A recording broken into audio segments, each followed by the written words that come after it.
The other day, I spent about 8 hours or so just perusing through all of the spells on D&D Beyond like any normal functioning member of society would do on a Saturday afternoon. And I realized something. I know like all of these spells, by name. And that might sound impressive, or I guess depressing depending upon how you want to look at it, but it made me realize that there's nothing new and exciting for me to really experience. So instead of waiting for wizards to make more spells, I decided to make my own. So let's talk about 5 new homebrew spells that you can use at your table today. Let's start off simple with the first level evocation spell, Wind Fury. You conjure a blast of frigid wind and buffet an enemy you can see within 60 feet. Make a ranged spell attack, and on a hit, that creature takes 1d10 slashing damage, which at face value doesn't sound like a lot, but you can concentrate on the spell for up to 3 rounds. But that's still kind of boring. And if any of you have watched any of my homebrew videos, you know that I don't like boring. So there's more to it than just that. For each consecutive hit of Wind Fury, the wind becomes colder and more powerful, dealing an additional dice of damage. So considering that, this first level spell can technically deal up to 6d10 of damage over the course of 3 rounds. But remember, the extra damage requires consecutive hits on the same target. So if you miss one attack or change targets, the damage resets to 1d10. This is another one of this crit's patented high-risk, high-reward spells. It can be both overwhelming and underwhelming at the same time, but that all depends. Do you hit? Do you miss? Either way, it'll be interesting. And what is D&D if not interesting? Now we move away from the low levels and into the epic levels of D&D with today's next spell, the 7th level Infernal Incarnation. You could likely guess from the name, but this spell invokes the essence of the 9 hells, transforming you into a more fiendish visage. This visage, I don't know. This visage grants you a couple of unique benefits. Malevolent Strikes, Bounding Hellfire, Accursed Visage, and Fiendish Focus. Wow, that was a tongue twister and a half. Malevolent Strikes empowers your attacks with the Flames of Avernus, and anytime you deal damage on your turn, you deal an extra 2d8 fire damage on top. This is for any and all damage that you deal on your turn, meaning it could be an attack, it could be a spell, or anything in between. Bounding Hellfire allows you to use your bonus action to jump in a straight line to a point you can see within 30 feet. Any creature within 15 feet of the path you take must make a dexterity saving throw or take 48 fire damage or half as much on a successful save. Accursed Visage, God, I'm never gonna get that. Look, I don't know the word, work with me here. But anyways, you can use your reaction whenever you're the target of an attack from a creature within 60 feet and force that creature to make a wisdom saving throw. If the creature fails that save, then they have to forfeit their attack. And Fiendish Focus grants you advantage on concentration checks meant to maintain concentration on this spell specifically. I know that might sound like a lot, but remember that this is a 7th level spell, so it's kind of supposed to be pretty powerful. So if you ever thought Tasha's Otherworldly Guise just didn't go hard enough, take a look at Infernal Incarnation because I guarantee this spell goes hard. For the next spell on today's list, we're going to work our way back down to the 5th level, Pain Suppression. You touch a creature and numb their nervous system for up to a minute, suppressing any damage they take. Whenever a creature affected by pain suppression takes damage, they can expend and roll a hit dice to reduce the damage taken by that amount rolled, plus the caster's spell ability modifier. If the roll is greater than the damage they would have taken, then that creature gains temporary hit points equal to the difference.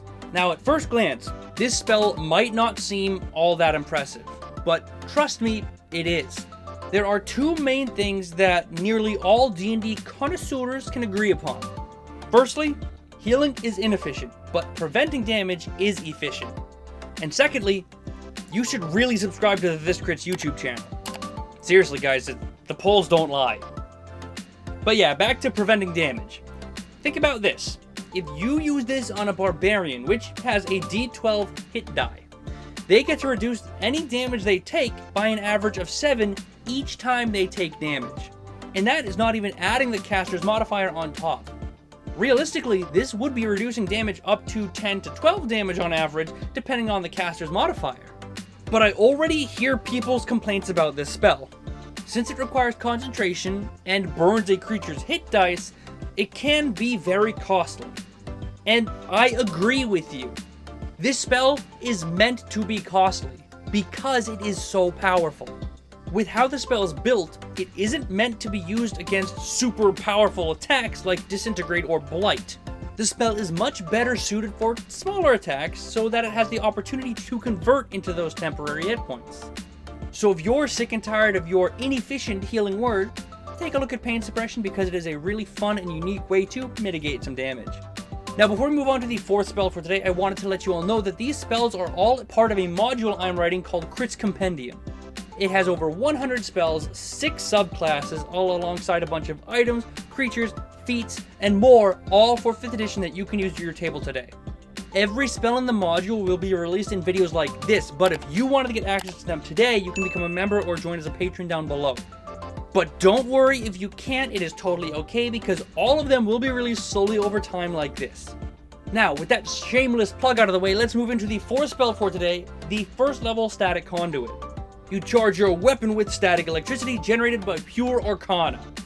Your next weapon attack deals an additional d6 of lightning damage. If the target of that attack happens to be wearing metal, then the attack has advantage and deals an additional d6 damage on top. And that's really it.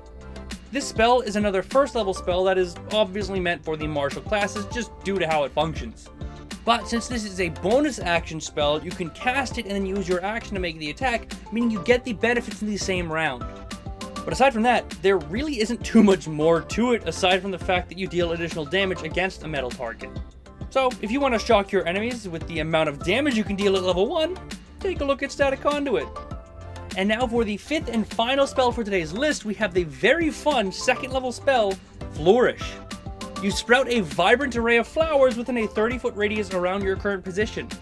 All creatures that start their turn in there and enter it for the first time on their turn must make a wisdom saving throw, and on a failed save they are charmed by you and have their movement speed reduced by half. Any creature that steps into the area then enrages all charmed creatures within it. When this occurs, any charmed creature that is capable of making an attack immediately uses their reaction to attack against the triggering creature. A 30-foot radius is a very large area and can affect multiple creatures. However, you may notice that this spell makes no specification against targets. That's because this spell is meant to make chaos. Any creature that is within the area has the potential to become charmed, meaning that this could be detrimental to your allies. I find that combat in 5th edition, especially in the early levels, can kind of turn into just standing in one place and hitting the guy harder than he hits you, which I think is kind of boring. So I made a spell that adds a little bit more flair to combat and to spice it up in the early levels with some really fun and unique mechanics.